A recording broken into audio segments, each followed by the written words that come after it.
Hola, buenas tardes. Buenas tardes, maestra. Hola, buenas tardes. Buenas tardes.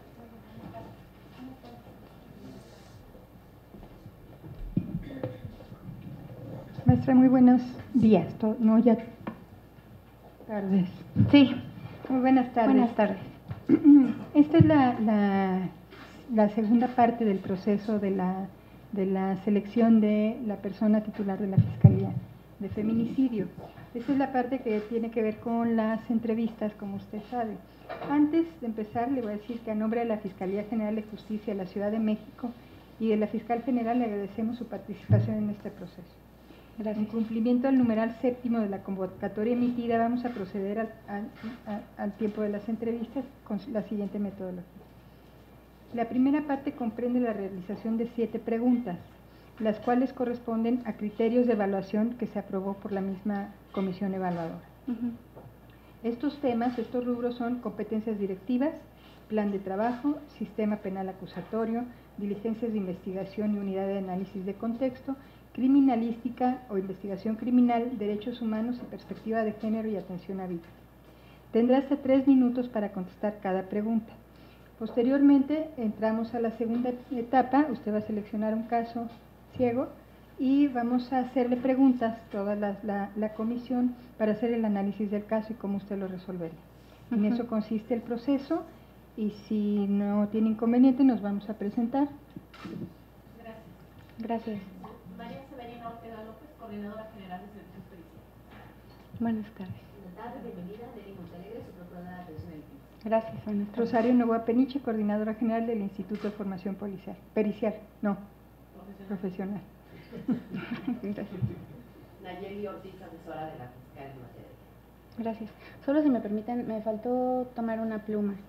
Sí, adelante. No sé si para poder anotar. Muchas gracias. Gracias. Bueno, el primer punto que vamos a trabajar es sobre sus competencias directivas. Sí. ¿Sí? Entonces, bueno, yo le voy a preguntar que en caso de que usted fuera fiscal, ¿qué características y formación específica buscaría en el personal para integrar la fiscalía? Bueno, me parece importante que puedan contar con perspectiva de género y derechos humanos, y obviamente la formación con licenciatura en Derecho para el caso de quienes van a estar conformando la planta de ministerios públicos, pero también en el plan de trabajo que nosotros hemos propuesto, estamos considerando un área de acompañamiento psicosocial. En ese caso se necesitarían psicólogas y trabajadoras sociales que lo mismo puedan contar tanto con la formación profesional específica en las respectivas carreras y la formación en derechos humanos y perspectiva de género. Creo que incluso podrían participar otras disciplinas, ¿no? Hay otra formación, por ejemplo, la licenciatura en Relaciones Internacionales, donde también hay destacadas defensoras de derechos humanos que han participado en la formación y el acompañamiento educativo para las distintas víctimas, y todas estas áreas obviamente tendrían que contar con esa perspectiva, idóneamente también con experiencia en acompañamiento a mujeres víctimas de distintas violencias, ¿no? No solamente de feminicidio, sino de otras violencias, porque en ocasiones el feminicidio se acompaña de violencia sexual, de violencia familiar, y eso podría integrar el perfil de las personas que estén trabajando en la fiscalía. Muy bien, muchas gracias. El siguiente tema es vamos a abordar su plan de trabajo. Sí. Usted tiene amplia trayectoria como defensora de derechos humanos de las mujeres. Sí. Su programa de trabajo incluye varias áreas, como usted ya lo expresó, que nos parece que están muy apegadas al planteamiento de la ley de la Fiscalía. En este sentido, ¿cuál sería la aportación de usted a la institución? Bueno, justo tengo experiencia en el acompañamiento a víctimas de graves violaciones a derechos humanos, no únicamente feminicidio, también ejecución extrajudicial, tortura, detenciones arbitrarias. Creo que una formación amplia en el acompañamiento a víctimas ha sido parte de lo que yo soy, pero además cercana con ellas, ¿no? Tengo formación no solamente como abogada, sino como psicóloga. Cuento con 2 maestrías, una de ellas en la Facultad de Derecho de la UNAM en Derecho, otra en Derechos Humanos, recién en la Ibero. Es una maestría que terminé en diciembre, de esa pues me encuentro en proceso de titulación y tuve la oportunidad en todas ellas de conocer a otras defensoras de derechos humanos con las que he intercambiado experiencias, lo mismo en las organizaciones de la sociedad civil y desde luego de las propias víctimas. Para mí el acompañamiento se centra justo en que la persona más importante es aquella que fue violentada en sus derechos, es a quien hay que consultar de manera permanente las estrategias para su defensa y en muchas ocasiones es quien define de la mejor manera qué es lo que necesita para alcanzar justicia.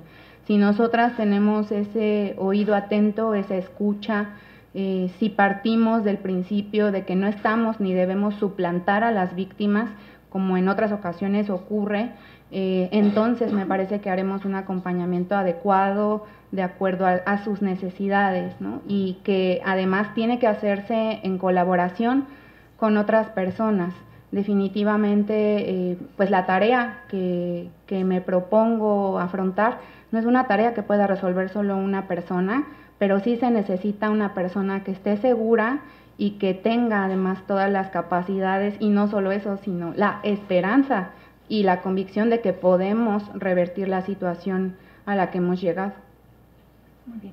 Ahora vamos a pasar al siguiente punto, que tiene que ver con el sistema de justicia penal. Sí. Gracias. Abogada, a ver, al respecto, en relación con el sistema penal acusatorio, si nos expone, por favor, lo relativo al objeto de la etapa intermedia y de cuántas fases se compone. Bien, bueno, la etapa intermedia es una etapa en la que se define cuáles de los medios probatorios son los que van a llegar a juicio, ¿no? Se define la litis, se define también en específico cuáles de esas pruebas son las que serán de conocimiento de un juez. Se pueden llegar también a acuerdos probatorios respecto de cuáles no son necesario que se llegue a un debate a juicio. Tiene 2 fases, una es escrita, la otra es oral. En la escrita se presenta la formulación de acusación por parte del Ministerio Público, así como de la coadyuvancia, y se obtiene también una respuesta de parte de la defensa que se puede robustecer después en etapa oral.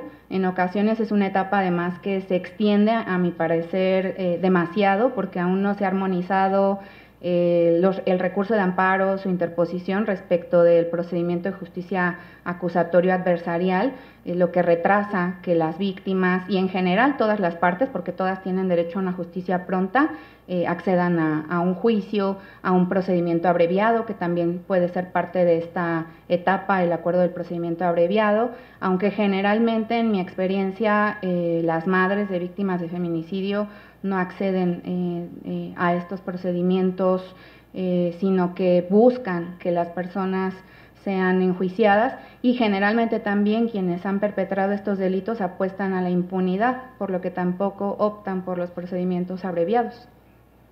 Muchas gracias. Bien. Sí. La cuarta pregunta tiene que ver justamente con con las diligencias de investigación y aspectos fundamentales de la unidad de análisis de la implementación o la aplicación de la unidad de análisis de contexto.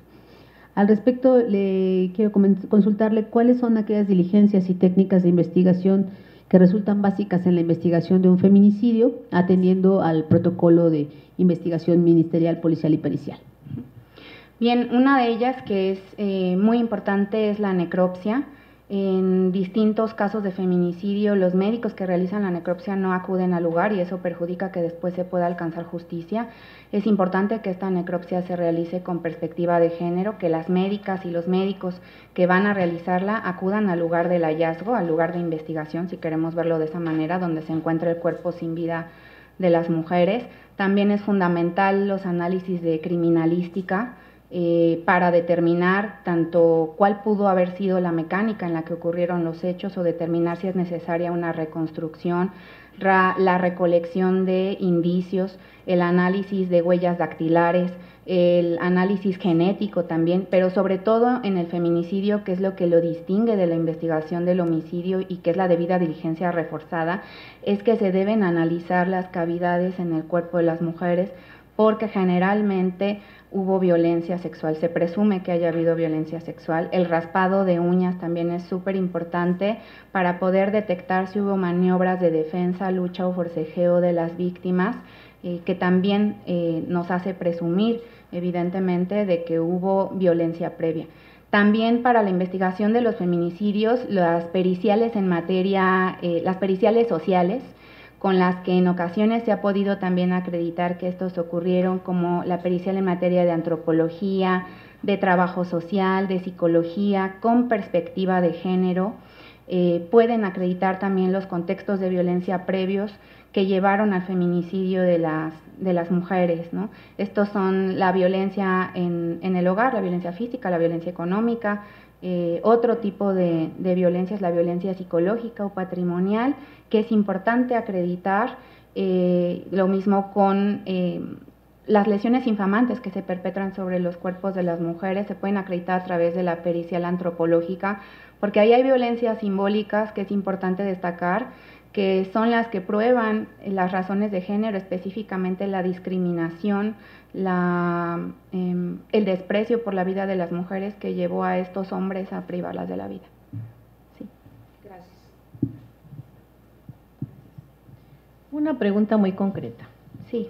¿Qué especialidad pericial le ayudaría a determinar el tiempo de muerte en caso de un cadáver putrefacto expuesto a la intemperie? Puede ser medicina forense y criminalística. Desafortunadamente, en cadáveres que ya tienen bastante tiempo de exposición, es difícil acreditar o analizar el cronotanatodiagnóstico justamente por el estado que guarda el cuerpo. Sin embargo, bueno, nosotros hemos insistido en que se intente. En ocasiones los médicos forenses nos han dicho que ya no es posible, sobre todo pensando en cuerpos que llevan 3, 4, 5 días. También en algunos cuerpos que han sido incinerados hay gran dificultad, y en esos casos se ha procurado también involucrar a criminalista para que se busque una respuesta a esa pregunta. Gracias. Sí, por nada.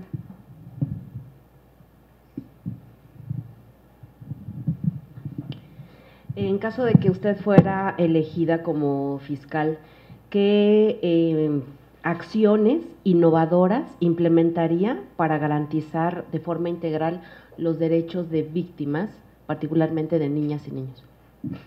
Nos parece importante que se pueda atender justo a las huérfanas y huérfanos del feminicidio.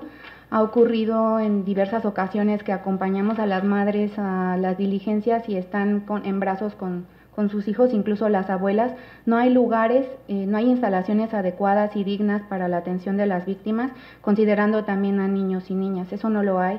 Por eso en el plan de trabajo, que es un plan de trabajo que fue construido no solo por mí, que fue construido por abogadas especialistas en esta materia, compañeras del Observatorio Ciudadano Nacional del Feminicidio, compañeras de Justicia Pro Persona, colectivas feministas, madres de víctimas, artistas, activistas, que consideraron que era importante que las instalaciones donde las madres acuden a denunciar sean instalaciones dignas, sean espacios adecuados en los que no necesariamente tengan que encontrarse en un mismo lugar con quien se presume fue el perpetrador, como ha ocurrido. Niños y niñas necesitan también garantizarse su registro en el Registro Nacional de Víctimas, lo mismo de las madres, de las abuelas, porque el feminicidio genera impactos no solamente en quien lo recibe de manera directa, quien pierde la vida, sino en toda su familia. Y para niños y niñas hace falta garantizar la salud, la alimentación, la educación y la vivienda. Para eso también es el área de acompañamiento psicosocial, que no solamente esté presente en los momentos en los que hay audiencias, en los que hay que acuerpar a las madres, sino también que pueda verificar junto con las trabajadoras sociales que las víctimas sean inscritas a este registro, que tengan todo lo necesario para transitar estos procesos pues de la manera más digna posible.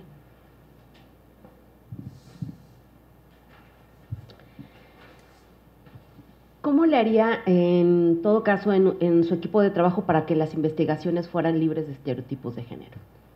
Es importante la capacitación, pero sobre todo es importante que las personas que trabajen en la Fiscalía tengan un auténtico interés por la defensa de los derechos de las mujeres, compromiso, vocación. A veces la respuesta no solo está en la capacitación, está en ser sensibles, está en tener una trayectoria de trabajo en defensa de los derechos humanos.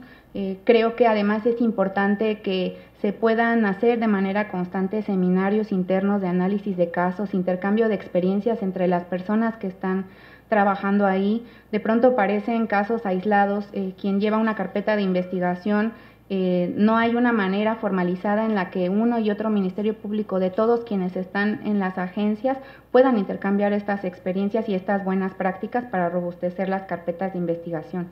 Creo que también es importante que se hagan acompañar de un equipo técnico especializado y que esté conformado también por sociedad civil, tanto el equipo técnico especializado como observadoras ciudadanas que de manera constante y frecuente asistan y estén en la Fiscalía, pero también el personal que atiende estos delitos se ve impactado por estas violencias. No se puede atender estos casos sin recibir un impacto, y a veces eso es lo que genera la indolencia y una serie de conductas que nosotros vemos en las servidoras y servidores públicos, que vienen más, me parece, también de los impactos que están recibiendo y de una manera de protegerse frente a ello, que es trauma vicario, así se denomina, y eso también hay que cuidar.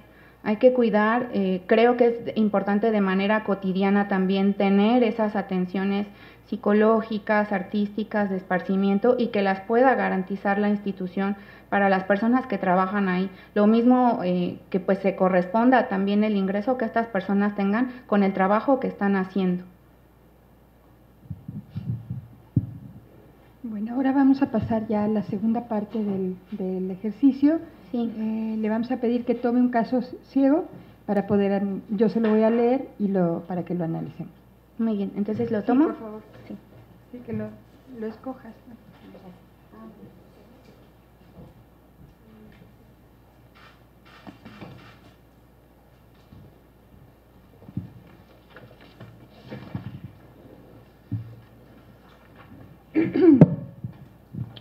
El día de hoy en la Fiscalía de Feminicidios se inicia una carpeta de investigación por la denuncia de la madre de la occisa, que indica que al llegar de trabajar encontró a su hija al final de las escaleras de su domicilio sin vida.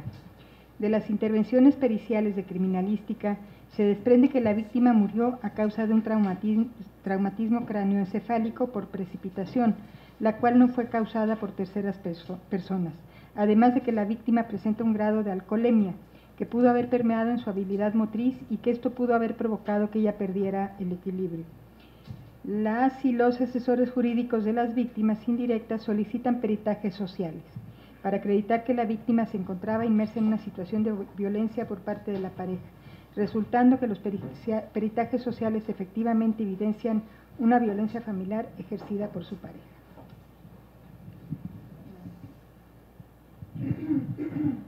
Gracias. Al respecto, en relación con este caso que se acaba de plantear, le pediría que nos enumerara 5 diligencias que realizaría usted de manera inicial en este caso.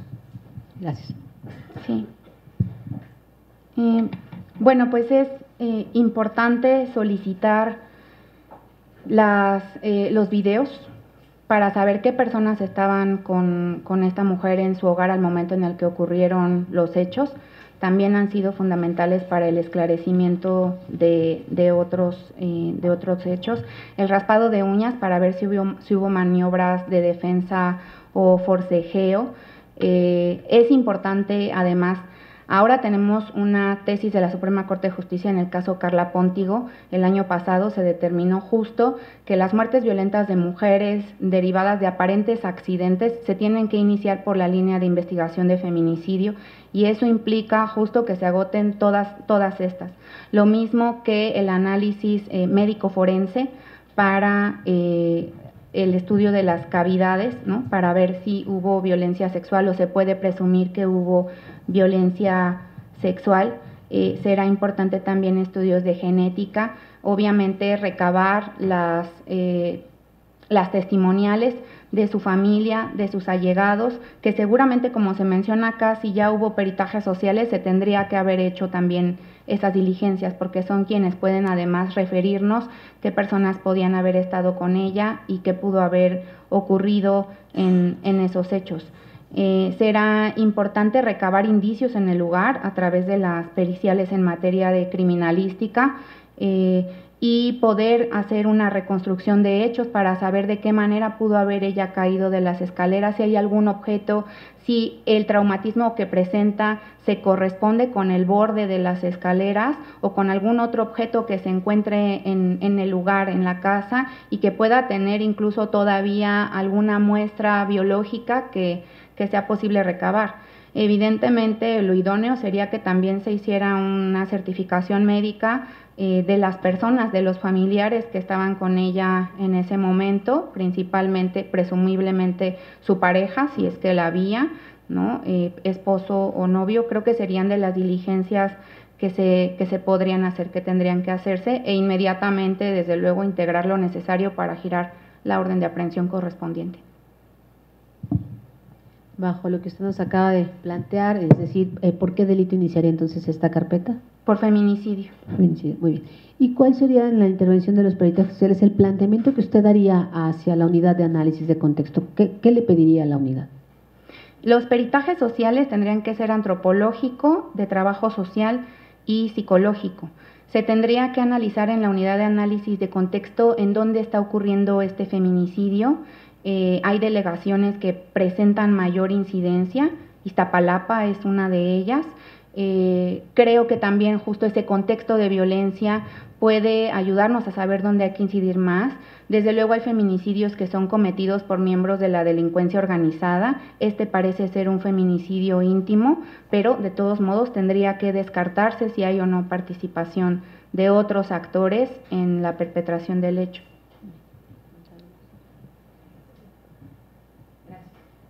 Sí.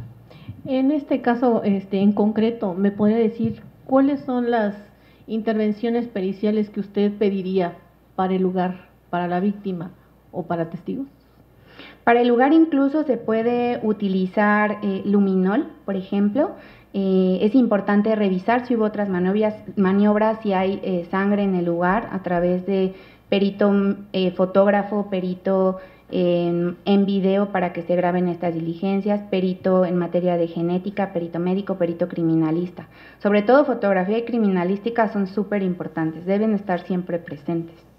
Y quería adicionar, en la anterior pregunta que me refirió sobre cronotanatodiagnóstico, creo que también la antropología física podría ayudar a determinar en algunos casos, antropología forense. Gracias. Gracias.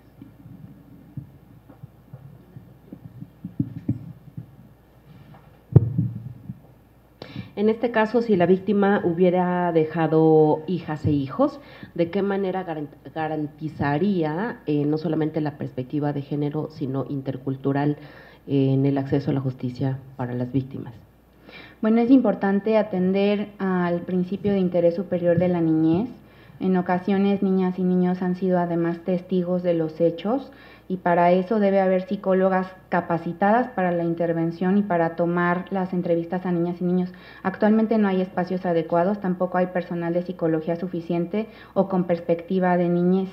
Eso creo que sería muy importante. Hay una perspectiva interseccional, desde luego, que involucra también a mujeres trans. Actualmente no hay alguna de ellas trabajando en la Agencia para la Investigación de Feminicidio.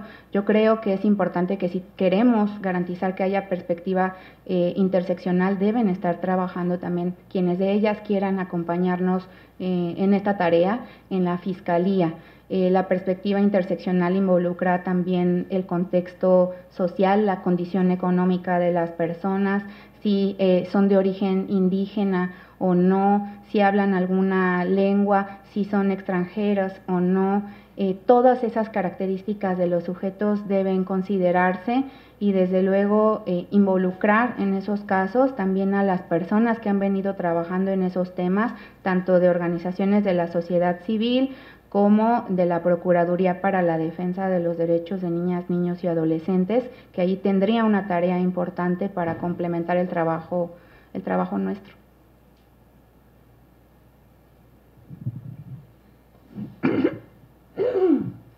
Perdón, maestra. ¿Qué política implementaría usted para el abordaje con los medios?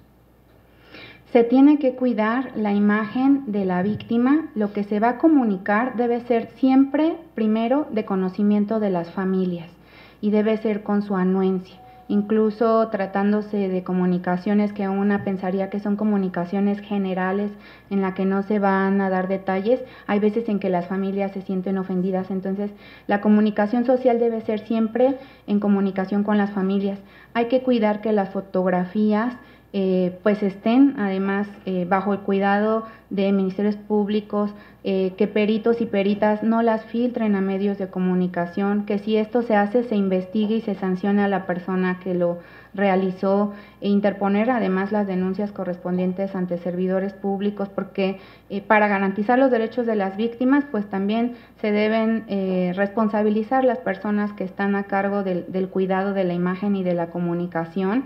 Creo que esa comunicación debe atenderse con perspectiva de género. Ya hay manuales además realizados por distintas comunicadoras sobre cómo comunicar estos hechos con perspectiva de género, con cuidado de las víctimas, y que puedan enviar el mensaje más importante a la sociedad, que no debe ser de morbo, sino pues la obligación evidentemente de transparentar hasta lo más posible los procesos, ¿no? El principio de máxima publicidad, pero también atendiendo al cuidado de los datos personales de las víctimas, y además que no ponga en riesgo la integración de las investigaciones, porque en muchos casos todavía quienes están como presuntos responsables de la comisión del feminicidio no se encuentran detenidos, y bueno, se podrían filtrar también algunos datos que facilitaran que se encuentren todavía, que permanezcan prófugos. ¿Algo más que quiera aportar? Pues agradecerles la participación en este proceso, referirles, agradecerles también a las madres, a las colectivas y a las activistas que confiaron en mí, que confiaron en mi trabajo y que además están poniendo también la confianza en ustedes de que la situación actual se puede revertir y que se tiene que hacer de manera conjunta, trabajando juntas. Y pues eso. Muchas gracias. Muchas gracias a usted. Como dice la convocatoria, en un plazo no mayor a 3 días estaremos publicando los resultados. Todavía tenemos mañana otra sesión de entrevistas y cualquier cosa nosotros nos estaremos comunicando. Muchas gracias. Gracias Hasta luego. ustedes. Hasta luego. No,